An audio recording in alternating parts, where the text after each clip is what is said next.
Hello everyone, কেমন আছেন সবাই? তো ঈদের প্রস্তুতি আমিও কিছু কিছু শুরু করেছি। তো আমার রুমটা পরিষ্কার করে নিয়েছি। ওয়ারড্রোবের অবস্থা খুবই বাজে ছিল, তো সেটাও পরিষ্কার করে নিয়েছি যেহেতু আমার ঘরে 3টা ছোট বাচ্চা। তো ঘর গুছালে দেখা যাচ্ছে 5-10 মিনিটের ভিতরে আবার সেরকমের নোংরা হয়ে যায়। তো তারপরেও যেহেতু ঈদের আর একদিন বাকি, তো সে কারণে আমি খুব সুন্দর করে পরিষ্কার করে নিয়েছি দুটো রুমই। তো এখন হচ্ছে আমার ফ্রিজটা খুবই নোংরা হয়ে আছে, অনেক মাস হয়ে গেছে, কবে যে আমি ফ্রিজটা পরিষ্কার করেছি সেটার কোনো ঠিক না। আর এই যে ঘরের ভিতরে মাতবর চলে এসেছে, তো ওকে নিয়ে কোনো কাজই করা সম্ভব না। তো আমি ওকে সরিয়ে আমার বড় ছেলে আমাকে সাহায্য করছিল, তো ফাঁকে ফাঁকে আমি ওকে বলছিলাম তুমি সরে যাও, সে সরবে না, সে ফ্রিজ খোলা দেখে সব কিছু ধরে করছিল।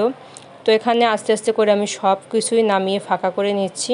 আর ফ্রিজে দেখা যাচ্ছে বড় হওয়ার কারণে ভিতরেও অনেক খাবারের কৌটা চলে যায়। এই যে আচারের বয়ামটা, এটার কথা তো একদমই ভুলে গিয়েছি।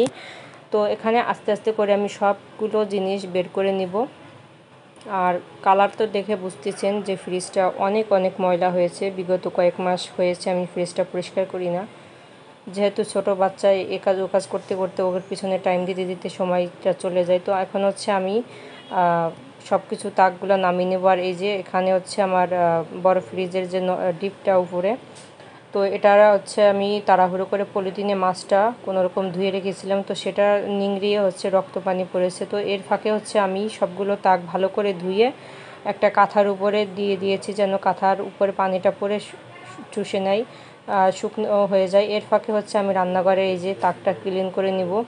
তো যেহেতু আজকে হচ্ছে রোজা ছিলাম, তো সে কারণে সারাদিনই কোনো কাজে হাত দিইনি। আর প্রচুর গরম পড়েছে, কোনো কাজে গেলেও অস্থির হয়ে যেতে হয়। তো সে কারণে হচ্ছে রোজার ক্লান্ত শরীর নিয়ে আর কোনো কাজে হাত দিইনি। তো এখন যেহেতু ইফতারের পরে নামাজ পড়ে একটু সময় পেয়েছি, রান্নাবান্নার ঝামেলাও নেই। তো এখানে হচ্ছে সব কিছু ভালো করে ক্লিন করে নিচ্ছি। আর এই বাসাটা আমি আর 13 দিন আছি, তারপরও একটা ঈদের একটা আমেজ আনন্দ সবার ঘরে ঘরে থাকা উচিত। তো আমি চিন্তা করলাম যে চলে যাব, তো কী হয়েছে, ঘরটা সুন্দর করে ক্লিন করে নিই। তো এটা হচ্ছে আমি ভীমের যে পানি আছে সেটা ভীম পানির ভিতরে মিশিয়ে সেটা হচ্ছে একটা নেটের সাহায্যে ভালো করে গুলিয়ে তারপরে যেটা দিয়ে মুছে নিলাম। আর এখন হচ্ছে একটা শুকনা মানে ভিজা গেঞ্জির কাপড়, সেটা দিয়ে আমি হচ্ছে তাকটা মুছে নিচ্ছি। আর এ পাশটা হচ্ছে বেশি নোংরা হয়, তার কারণ চুলোর পাশ, তারপরে তেল চিটচিটে সব কিছুই লাগে। যে দেখুন শুধুমাত্র ভিজা ন্যাকড়া দিয়ে মুছলেই ময়লাটা উঠে যাচ্ছে, এত পরিমাণ তেল চিপচিপে পড়েছে। আর সাইডে যেগুলো দেখছেন ওগুলো বয়াম সরিয়ে শুধু হালকা করে একটা মোছা দেবো। আর সব কিছু গোছানো হয়ে গেলে আমি হচ্ছে কৌটাগুলো আবার সুন্দর করে সাজিয়ে নেব। ফিল্টারের পাশে কালো ক্যাবিনেট, সেটাও আমি সুন্দর করে পরিষ্কার করে নিয়েছি উপরে। আর এই যে চামচ ইত্যাদি এগুলো রাখা শুকনো বাজার, এই যে আমার সুন্দর করে তাকটা পরিষ্কার করা হয়ে গিয়েছে। তো এর ফাঁকে হচ্ছে ফ্রিজটা সুন্দর করে ক্লিন করে নিয়েছি।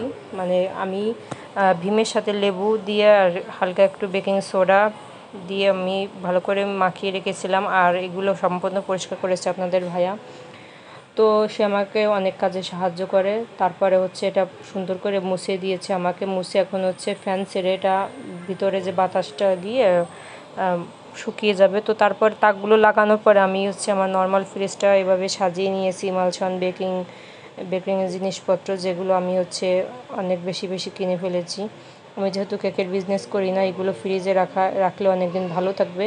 তো আজকের ভিডিওটি কেমন হয়েছে সবাই জানাবেন, লাইক কমেন্ট শেয়ার করতে ভুলবেন না। আর সবাইকে অগ্রিম ঈদের শুভেচ্ছা, ঈদ মোবারক, আসসালামু আলাইকুম।